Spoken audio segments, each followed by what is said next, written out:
di kitab Keluaran ini, Anda dipanggil untuk dipisahkan total. Itulah Exodus. Amin. Karena Israel tidak berada di tanah airnya lagi. Israel sudah di luar tanah airnya. Israel sudah menjadi pendatang di negeri asing. Tapi Tuhan mengerjakan semuanya itu dengan sebuah maksud. Karena Dia adalah Sang Sutradara Agung. Supaya umat Tuhan di akhir zaman bisa melihat misteri penebusan yang Tuhan kerjakan. Haleluya. Karena masing-masing Anda dan saya harus mengikuti perjalanan Israel. Masing-masing, bukan sekelompok orang. Masing-masing Anda harus mengenali dirimu di dalam Kristus. Dan kitab Keluaran dituliskan oleh Kristus melalui tangan Musa. Dan Kristus ingin mengajarkan sesuatu kepada Anda dan saya, terlebih di akhir zaman, di masanya Exodus yang terakhir. Exodus yang ketiga ini tepatnya. Bahwa masing-masing Anda harus seperti kitab Keluaran. Masing-masing Anda harus tahu benihnya di kitab Kejadian Genesis. Benih dari mana Anda? Amin. Karena kitab Kejadian memberitahukan tentang dua jenis benih. Amin.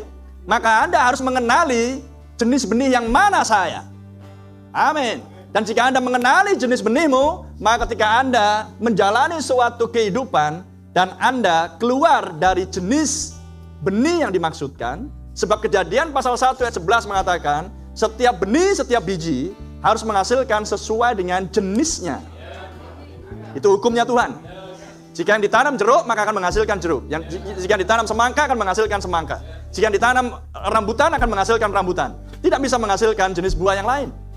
Maka ketika Israel berada di Mesir, maka mereka tahu mereka tidak menghasilkan sesuai dengan jenisnya. Karena mereka berada di negeri yang asing, mereka berada di dalam sebuah sistem perbudakan, bukan lagi orang merdeka. Mereka tidak lagi bisa menyembah Tuhan mereka seperti yang dulu dilakukan oleh nenek moyang Israel. Mereka sadar, mereka tahu bahwa mereka tidak menghasilkan sesuai dengan jenisnya. Mengerti? Dan mereka lama berada di Mesir selama 400 tahun. Sehingga banyak dari mereka kemudian meniru gaya hidup orang Mesir. Anda paham? Dan Tuhan izinkan semuanya itu untuk memperlihatkan siapa Anda dulunya. Bahwa kita dulunya hidup seperti orang Mesir. Pakai anting-anting, pakai make up. Betul? Hidup di dalam suatu dosa dan Anda tidak pernah menyadari atau tidak pernah menganggap bahwa itu salah. Sah-sah saja. Saya nggak suka sama si Anu, sah-sah saja nih itu. Ya kan? Saya benci sama si Anu, sah-sah saja. Saya membunuh dia, sah-sah saja. Siapa suruh dia membunuh keluargaku? Iya, harus dibalas juga darah ganti darah. Itulah mereka. Amin. Kebencian diganti dengan kebencian. Tipu, dusta diganti dengan dusta.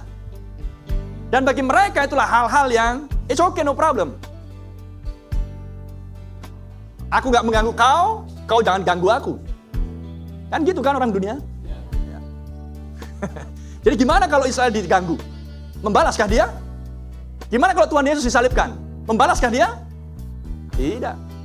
Tampar pipi kiri, berikan pipi kanan. Itulah Kristen.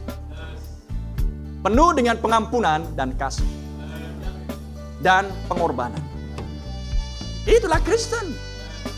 Bahkan di luar Kristen pun, di luar mempelai wanita yang saya maksudkan, mereka punya kualitas yang seperti itu. Bagaimana dengan anggota mempelai wanita yang punya Roh Kudus?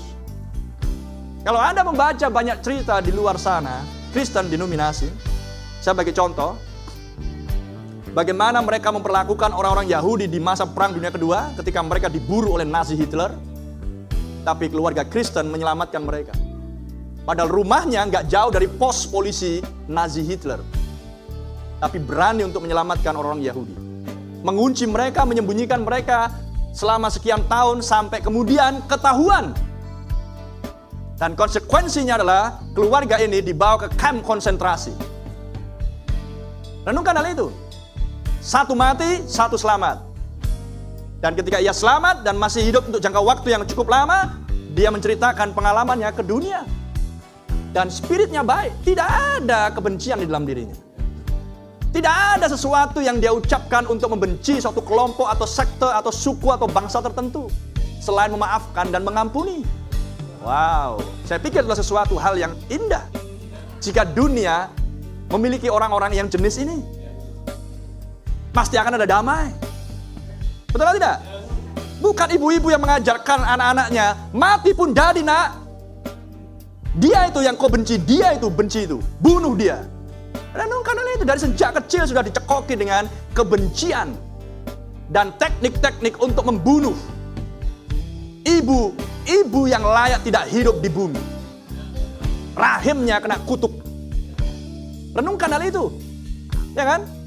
Dan jika orang-orang ini bisa memiliki kualitas mengampuni, memaafkan, dan membuang rasa kebencian, sekalipun dia harus menderita penganiayaan dan siksaan yang hebat di kamp konsentrasi, bagaimana dengan mempelai wanita Yesus Kristus? Apakah Anda pernah mengalami itu?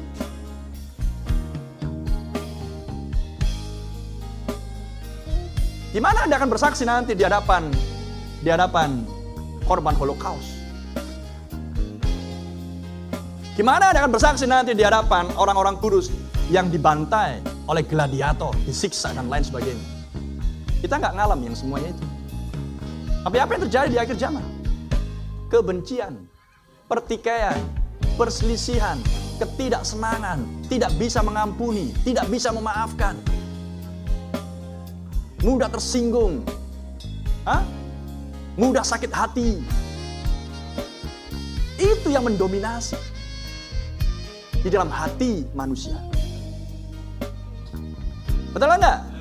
Iya. Anda tunjukkan seseorang yang real Kristen, bawa dia kepada sebuah penindasan. Dan jika dia tidak melawan dan dengan senang hati dia rela dan mengampuni, that's Kristen, itulah Kristen. Renungkan hal itu. Kita harus memiliki kualitas yang baik. Biji akan menghasilkan sesuai dengan jenisnya. Ada amin. Terpuji nama Tuhan. Kita belum mengalami seperti yang dialami oleh orang-orang Israel di zamannya Musa. Ibu-ibu harus kehilangan bayi-bayinya. Betapa sakitnya hatiku. Betul? Tapi apakah mereka demikian? Tidak. Adakah di antara kita yang sudah sampai kepada penindasan yang jenis ini? Belum. Jadi kenapa kalau ada sesuatu tersedikit aja udah langsung gembos ban Anda? Langsung kurang angin. Ya kan? Langsung kempes. Makanya perlu diisi angin lagi di hari Minggu. Renungkan hal itu. Anda tidak bisa mempertahankan kualitas roda banmu supaya mobil bisa jalannya lancar. Sehingga di dalam kondisi medan apapun, mobilmu tetap bisa dipakai dan penumpang di dalamnya aman. Tapi karena Anda tidak bisa menjaga kualitas banmu dan tidak ada perawatan roda dan ban, maka membiarkan sedikit kempes, kurang angin, oleh karena sedikit ada dengki, sedikit ada nggak suka aku. Wah, ya kan? Dan semacam itu. Renungkan hal itu. Anda orang-orang Exodus, Anda mau dikeluarkan dari segala jenis dosa yang seperti itu, karena hanya ada satu dosa, yaitu ketidakpercayaan terhadap firman. Dan semua yang lain, kebencian, sakit hati, amarah, arogansi, sombong, congkak, pertikaian, dan lain sebagainya adalah atribut-atribut dosa.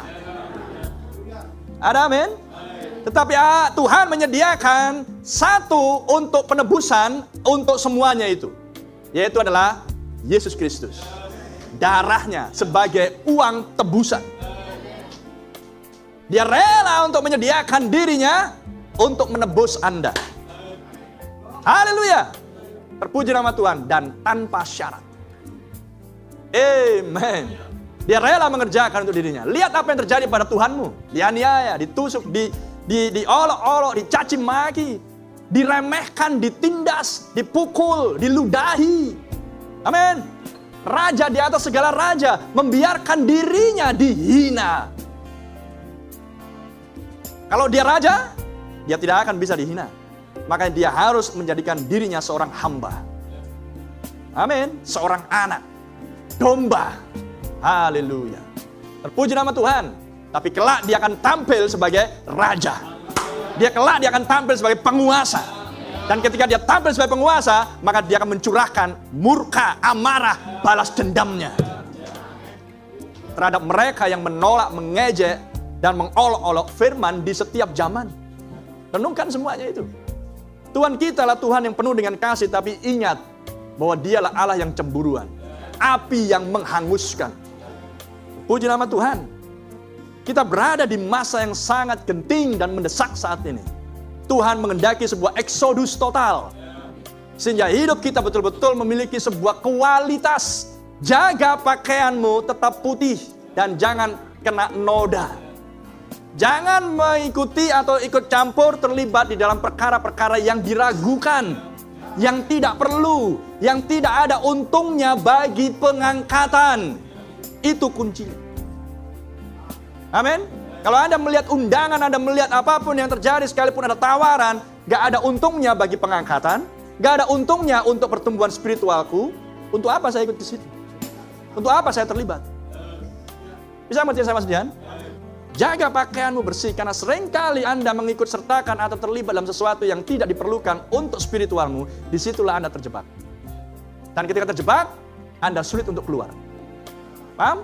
Jadi sebelum bertindak, hati-hatilah mengambil keputusan. Penebusan sepenuh